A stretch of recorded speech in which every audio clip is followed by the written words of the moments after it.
రాష్ట్ర గత ప్రభుత్వం 80 కోట్లతోటి గత ప్రభుత్వం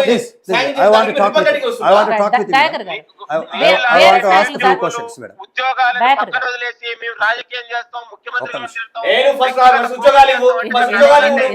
మాట్లాడు. రేపు మాకు డిప్యూటీ సీఎం అన్నారు, మొన్న సీఎం అన్నారు, డిప్యూటీ సీఎం అన్నారు, రేపు మంత్రులు అంటారు. వీళ్ళకి అసలు అవసరం లేదు. నాయకులు దత్తాత్రేయ గారు ఉన్నారు, తను ఒకసారి మీతో మాట్లాడతారు. మిత్రులు దయాకర్ గారు నమస్తే. చెప్పండి. ఇప్పుడు తెలంగాణ రాష్ట్రంలో బీఆర్ఎస్ పార్టీ ప్రభుత్వంగా ఉన్నప్పుడు మీరు కాంగ్రెస్ పార్టీ ప్రతినిధిగా నిరుద్యోగ జెండా పెట్టుకొని పనిచేసిన మాట వాస్తవమా కాదా? మీరు నిరుద్యోగుల కోసం ప్రశ్నించినప్పుడు నిరుద్యోగుల సమస్య మీకు కంటికి కనిపించింది.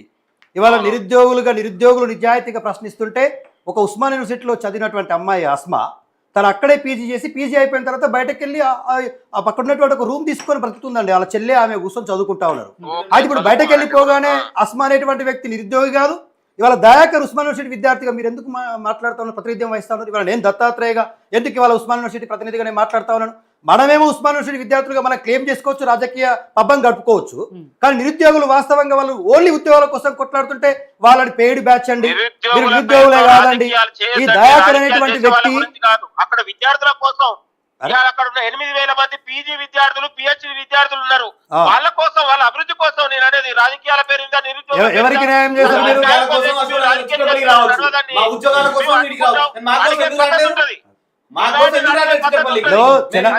జనగాని దయాకర్ అనేటువంటి వ్యక్తి ఈ నిరుద్యోగులను చూపించి నేను చెప్తే నిరుద్యోగుల పేరు మీద కాంగ్రెస్ పార్టీలో పదవి తెచ్చుకోవడం కోసం పాటలాడుతున్న వ్యక్తిగా ఇవాళ దయాకర్ నిలిచిపోతా ఉన్నాడు మేడం. నిరుద్యోగులను అవమానపరుస్తూ హేళన చేస్తూ దయాకర్ గారు కేసీఆర్ గారిని వదిలేసేయండి, అయిపోయింది. ఆయన ప్రతిపక్షం కేసీఆర్ నువ్వు చెప్పి ఏం చేస్తావు? మీ గురించి అడుగుతున్నారు. మీరేదైతే 2 లక్షల ఉద్యోగాలు ఇచ్చిరో దాని గురించి అడుగుతారు, అది మాట్లాడారు. 2 లక్షల ఉద్యోగాలకు దిక్కు లేదు, దివాన్ లేదు. నిరుద్యోగ భృతికి దిక్కు లేదు, దివాన్ లేదు. దయాకర్ గారు ఆయన పట్టించుకోలేదు, ఆయన పక్కన పెట్టి మిమ్మల్ని అధికారంలోకి తీసుకొచ్చారు. మీలాంటి వాళ్ళని నమ్మిరు. ఆ రోజు మీలాంటి వాళ్ళందరూ వాళ్ళని నిరుద్యోగుల దగ్గరికి వెళ్ళి మాట్లాడితే మీలాంటి వాళ్ళని నమ్మి వాళ్ళ కాంగ్రెస్ ప్రభుత్వాన్ని అధికారంలోకి తీసుకొచ్చారు. ఇవాళ మీరు కూడా మోసం చేస్తున్నారు కదా. జవాబుదారీగా ఉన్నాం కాబట్టి జవాబుగా వస్తున్నాం, జవాబుదారీగా ఉన్నాం. మేడం మీకు ఒక రిక్వెస్ట్ చేస్తా ఉన్నా, ఒక నిమిషం. చెనగాని దయాకర్ అనేటువంటి వ్యక్తికి నిరుద్యోగ సమస్య మీద మాట్లాడే రైట్ లేదు. దయచేసి మీ యోయో టీవీ యజమానికి విజ్ఞప్తి చేస్తా ఉన్నాం. ఆయనను ప్రతిసారి మీరు వాయిస్ ఇప్పించి ఆయన పెద్ద హీరోని చేసి ఆయన పరిష్కరించలేదు, ఆయన చెప్పేది చేసేది.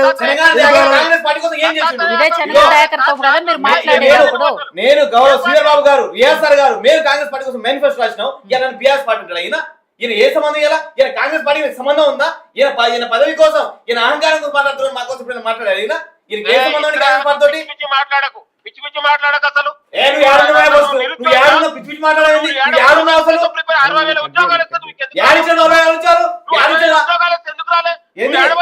నీకు తిరిగినా కాబట్టి మీ పార్టీ కోసం సన్నాసి చెప్తాను. నీకు మీ పార్టీ కోసం తిరిగినా కాబట్టి నా జీవితం మాట్లాడుతున్నా. వీళ్ళు కొంతమంది ఉద్యోగాలు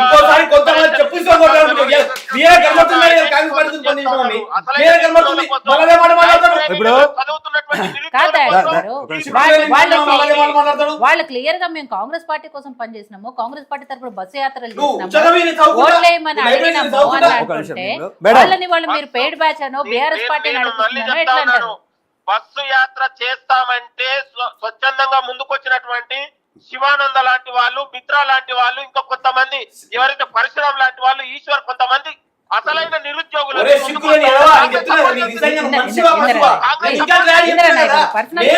నేను కన్వీనర్ అంటున్నా కదా. మళ్ళీ కొత్త అనిపిస్తుంది. ఇలా కన్వీనర్ గా నేను పనిచేసిన, శివానంద నాకు కింద పని చేసిండు, మిత్రులు నాతో పాటు వచ్చిండ్రు. వాళ్ళు నేను చేసిన అంటే మళ్ళీ వేరే వాళ్ళు మాట్లాడుతుంది. మీకు బాధ అనిపిస్తే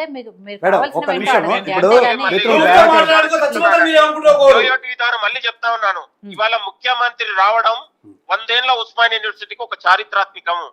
ఒక ముఖ్యమంత్రి హోదాలో గతంలో ప్రతిపక్ష నాయకుడుగా ఉన్నప్పుడు కేసులు పెట్టించి అనేక ముళ్ళ కంచెలు పెట్టి కనీసం విద్యార్థుల్ని, నిరుద్యోగుల్ని కలవనియనటువంటి గత పాలకులు ఇవాళ బరాబర్గా విద్యార్థుల్ని, నిరుద్యోగుల్ని,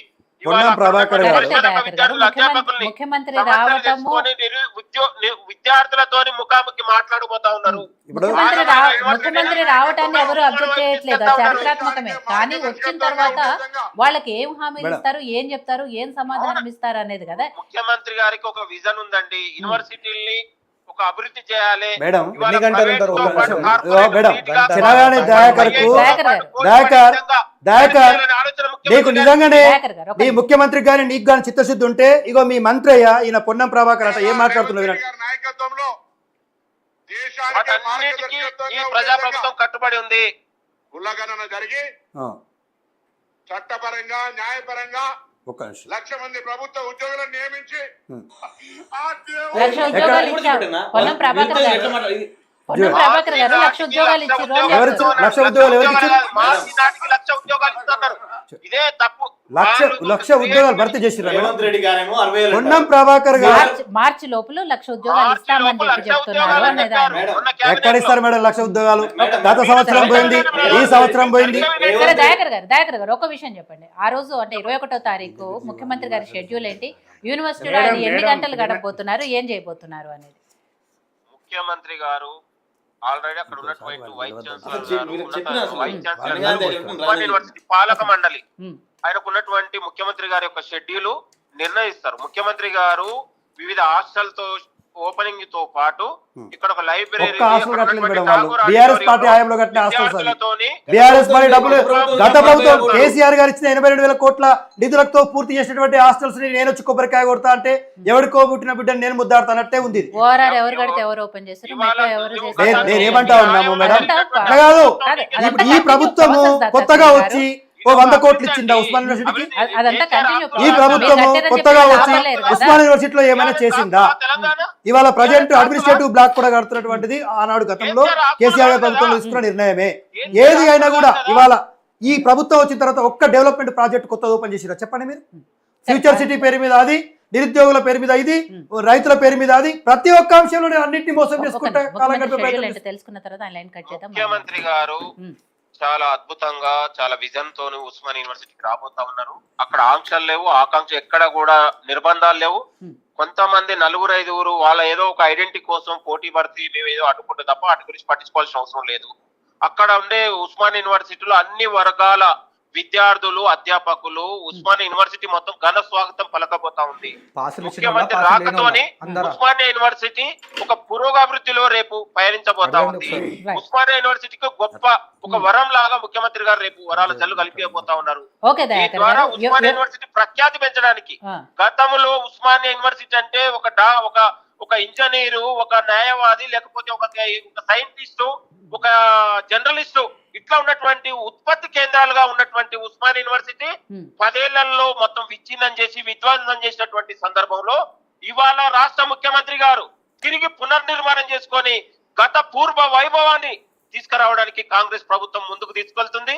అందులో భాగంగానే ఈ రోజు రావడం ఇవాళ తెలంగాణకు ఒక కులమానికగా ఉన్నటువంటి ఉస్మాన్ యూనివర్సిటీని మరింత అభివృద్ధి చేసి అక్కడ ఉన్నటువంటి విద్యార్థులకు ఒక మరింత భవిష్యత్తు ఇవ్వడానికి, బంగారు భవిష్యత్తు ఇవ్వడానికి ముఖ్యమంత్రి గారికి విజన్ ఉంది. ఓర్వలేక బీఆర్ఎస్ నాయకులు మేము ముఖ్యమంత్రి గారిని అడ్డుకుంటాం, ఇంకేదో చేస్తామంటే వాళ్ళ ఆటలు సాగవు. దయాకర్ గారు ఫైనల్ గా నాకు ఒక విషయం చెప్పండి. యోయో టీవీ వేదికగా మీరు ఒక మాట ఇవ్వండి. ఎందుకంటే చాలా సార్లు మన నిరుద్యోగుల తరపున ఈ విషయాల గురించి మాట్లాడాము. ప్రతిసారి కల్పిస్తాం అనేది తప్ప ఎక్కడ కూడా పరిష్కారం రాలే.